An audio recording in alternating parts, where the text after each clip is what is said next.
देखिए यहाँ पर अब हम पढ़ते हैं एक्सरसाइज 6.1 जो है आपकी क्लास 10th का एक्सरसाइज 6.1 और चैप्टर है ट्राइंगल्स, यानी जो त्रिभुज नाम का चैप्टर है कक्षा 6 का, जिसे इंग्लिश में ट्राइंगल्स कहते हैं, वो चैप्टर हम पढ़ने जा रहे हैं। उसमें इससे पहले हमने इंट्रोडक्शन पढ़ा था, कि इंट्रोडक्शन के बारे में पढ़ा था हमने इसके बारे में। अब पढ़ेंगे हम एक्सरसाइज 6.1 का पहला क्वेश्चन, और पहले के ये 4 पार्ट, इसके बाद दूसरा क्वेश्चन हम पढ़ेंगे। तो देखिए अब हम स्टार्ट करते हैं इसको। पुस्तकों में दिए गए शब्दों में से सही शब्दों का प्रयोग करते हुए रिक्त स्थानों को भरिए। यानी कि हमें क्या करना है कि जो पुस्तकों में ये शब्द दिए गए हैं, इनमें से सही सही शब्द को छांट के हमें यहाँ पर लिखना है कि इन दोनों में से कौन सा आएगा और इन दोनों में से कौन सा आएगा। यानी करेक्ट वर्ड्स को हमें सेलेक्ट करके और जो फिल इन द ब्लैंक्स यानी खाली जगहों में भरना है। तो देखिए सभी व्रत होते हैं, ऑल सर्कल कैसे होते हैं, सर्वांगसम होते हैं या समरूप होते हैं।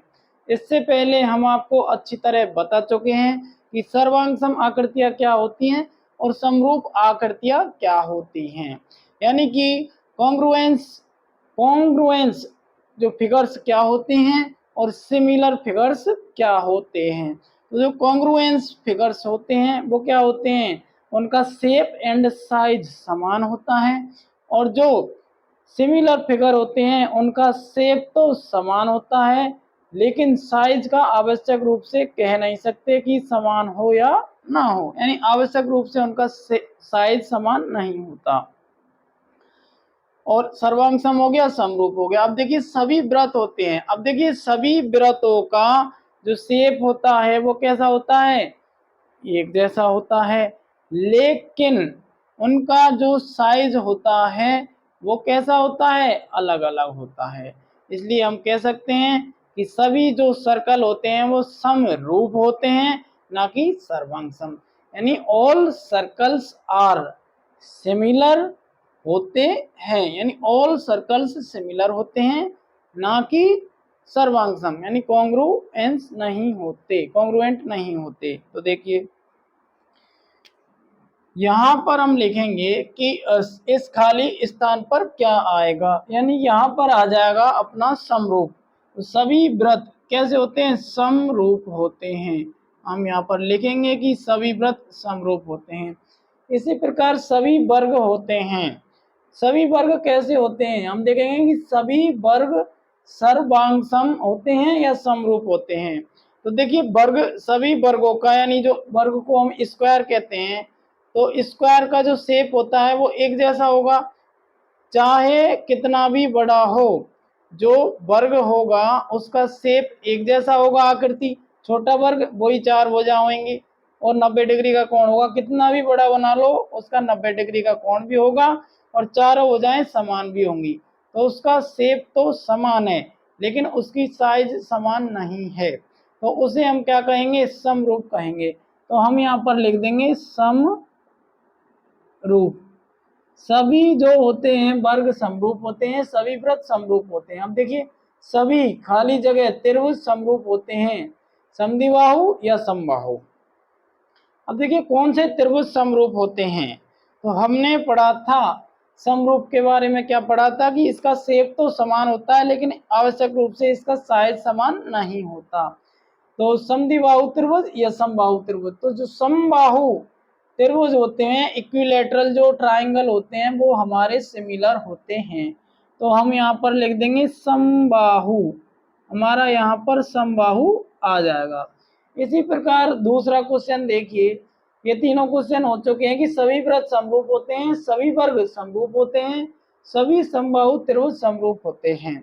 तो यहाँ से हमने चूज कर लिया है कि इनमें से हमारा यहाँ से ये आएगा, यहाँ से ये आएगा और यहाँ से ये आएगा। अब देखिए इधर भुजाओं की समान संख्या वाले, हम देख रहे हैं कि भुजाओं की समान संख्या वाले दो बहुभुज समरूप होते हैं। हम कह रहे हैं कि यदि दो बहुभुज हमें दे रखे हैं और उनमें भुजाओं की समान संख्या है, तो उनकी क्या कंडीशन होंगी, यानी भुजाओं की समान यानी साइड्स की इक्वल यदि नंबर होगा एक पॉलीगन में, दो पॉलीगन में, तो क्या वो सिमिलर होंगे? यदि उनके कोरेस्पॉन्डिंग एंगल बराबर हों तो यहाँ पर इसमें से बराबर आ जाएगा और यहाँ पर क्या आएगा? बराबर। तो हम यहाँ पर लिख देंगे बराबर, यहाँ पर बराबर आ जाएगा हमारा। इसी प्रकार यहाँ पर आ जाएगा उनकी संगत भुजाएं कैसी हो? समानुपाती हो। ये फर्स्ट में आएगा और सेकंड में हमारा ये आ जाएगा। तो इस प्रकार से हम देख रहे हैं कि यहाँ पर हमारा आ जाएगा समानुपाती। इस खाली जगह में क्या आ जाएगा? समानुपाती आ जाएगा। इस प्रकार से इसमें समानुपाती आ गए। अब देखिए निम्नलिखित युग्मों के दो भिन्न भिन्न उदाहरण दीजिए। जो पेयर दिए हुए हैं, निम्नलिखित युग्मों के दो भिन्न भिन्न उदाहरण दीजिए कि समरूप आकृतियां कौन सी होती हैं। तो हमने आपको बताया था कि समरूप आकृतियां वे आकृतियां होती हैं जिनकी शेप और समान हो और उनका साइज कैसा हो? अलग अलग हो, या आवश्यक रूप से उनका साइज यानी कि आमाप आवश्यक रूप से समान ना हो। तो देखिए यहाँ पर कि जो समरूप आकृतियां हैं उनका जब हम उदाहरण देखते हैं तो हम यहाँ पर ले लेते हैं समबाहु त्रिभुज। इधर यहाँ पर समबाहु त्रिभुज हम आपको बना देते हैं। देखिए ये एक त्रिभुज है जो कैसा त्रिभुज है? समबाहु त्रिभुज है। ये इसकी भुजाएं हैं, ए भुजा है, ये बी भुजा है, सी भुजा है और ये इसके 60-60 डिग्री के कोण होते हैं। क्योंकि आप अच्छी तरह से जानते हैं कि एक समबाहु त्रिभुज के सभी कोण समान होते हैं और वो होते हैं कितने कितने डिग्री के? 60-60 डिग्री के। और एक त्रिभुज के सभी कोणों का योग 180 डिग्री होता है। तो इन तीनों को जोड़ेंगे तो 180 आ जाएगा। अब देखते हैं हम कि समरूप आकृतियों में हमने क्या लिया है? समबाहु त्रिभुज लिया है और एक हम यहाँ पर बड़ा ले लेंगे। तो हमारे दोनों कितना भी बड़ा ले लो, इनके जो एंगल होंगे वो तो क्या होंगे? समान ही होंगे। ये भी 60 का होगा, ये भी 60 का होगा और ये भी 60 का होगा। इस तरह से तीनों कोण 60 डिग्री के हैं और इसका नाम है PQR और इसकी भुजा हम 3-3 सेंटीमीटर की ले लेते हैं। तो इस प्रकार से ये कौन सी आकृतियां हो जाती हैं? समरूप आकृतियां। अब यहाँ लिखा है कि दो भिन्न भिन्न उदाहरण दीजिए। तो एक हम वर्ग ले लेते हैं। यहाँ पर हमने समबाहु त्रिभुज लिया है और यहाँ पर हम ले लेते हैं क्या? वर्ग। जैसे ये एक छोटा हमने क्या ले लिया? स्क्वायर ले लिया है। एक छोटा स्क्वायर हम इधर ले लेते हैं। ये क्या हो जाएगा? हमारा वर्ग हो जाएगा। थोड़ा इसे इधर बना लेते हैं, यहाँ पर बनाते हैं इसे इधर। ये हमारा एक क्या हो गया? वर्ग हो गया। ये हमारा वर्ग हो गया, जिसे हम नाम दे देते हैं ABCD नाम का कोई ये हमारा वर्ग है और ये इसके 90 डिग्री के कोण हैं। एक यहाँ पर हम बड़ा ले लेते हैं क्योंकि हमें तो समरूप लेना है जिनकी रूप कैसा हो? समान हो लेकिन साइज अलग अलग होती है। यही समरूपता की पहचान होती है। इसे ले लेते हैं PQRS। अब देखिए ये हो जाएंगे हमारे दो समबाहु त्रिभुज। तो यहाँ पर लिख देंगे हम दो समबाहु त्रिभुज। ये हमने दो समबाहु त्रिभुज के उदाहरण लिए हैं और यहाँ पर लिख लेंगे दो वर्ग, दो वर्गों के उदाहरण लिए हैं और इधर दो समबाहु त्रिभुजों के उदाहरण लिए हैं। इनकी भुजा कितनी है? 3-3 है और यहाँ पर हम इसकी भुजा 2-2 मान लेते हैं और इसकी 8-8 मान लेते हैं। आप कुछ भी मान सकते हैं लेकिन सभी भुजाएं वर्ग की कैसी होती हैं? बराबर होती हैं और समबाहु त्रिभुज की भी सभी भुजाएं बराबर होती हैं। अब हम ऐसी आकृतियां लेंगे जो समरूप नहीं हैं।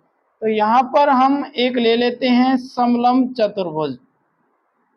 यहाँ पर एक ऐसी लाइन ड्रॉ करेंगे और ये हमारा बन जाएगा समलंब चतुर्भुज। ये हमारा बन चुका है समलंब चतुर्भुज। तो यहाँ पर लिखेंगे हम समलंब और चतुर्भुज। यहाँ पर समलंब चतुर्भुज हमने लिख दिया है। और दूसरा हम लेते हैं क्या? एक हम यहाँ पर ले लेते हैं चतुर्भुज। यहाँ पर एक हमने क्या ले लिया है? ओनली चतुर्भुज ही लिया है। या फिर यहाँ पर इसे वर्ग नाम दे देते हैं, यानी ये दोनों समरूप नहीं होंगे। ये ऐसी आकृतियां हैं जो समरूप नहीं हैं। उधर हम और उदाहरण लेते हैं, तो यहाँ पर एक त्रिभुज ले लेंगे हम, और यहाँ पर एक समांतर चतुर्भुज ले लेंगे। ये हमारा समांतर चतुर्भुज हो जाएगा। अब इसका नाम देंगे हम ए बी सी डी। ये एक समलंब चतुर्भुज है, और ये हमारा एक क्या है, वर्ग है, और ये हमारा क्या है, त्रिभुज है, और ये हमारा पी क्यू आर एस एक क्या हो जाएगा, समांतर चतुर्भुज हो जाएगा। हम यहाँ पर लिख देंगे ये त्रिभुज है और ये समांतर चतुर्भुज है। ये हमारा समांतर चतुर्भुज पी क्यू आर एस हो जाता है।